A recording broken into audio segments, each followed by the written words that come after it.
Ito, nagpiprito ako ng amo. Napipihit ko lang guys. Itong isa, check natin kung pwede na pihitin.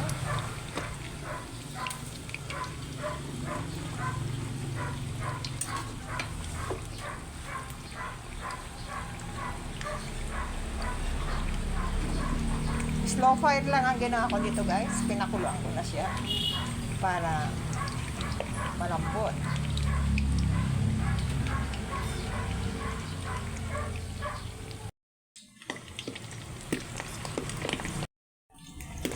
Ito, pinatitik-tik ko na lang guys. Yung iba.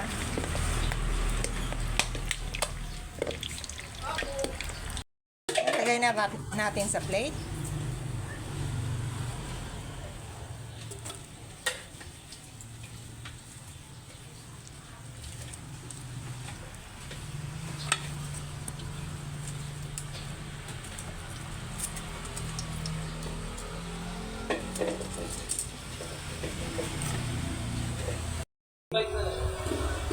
Ito lang final result ng aking prinitong pork.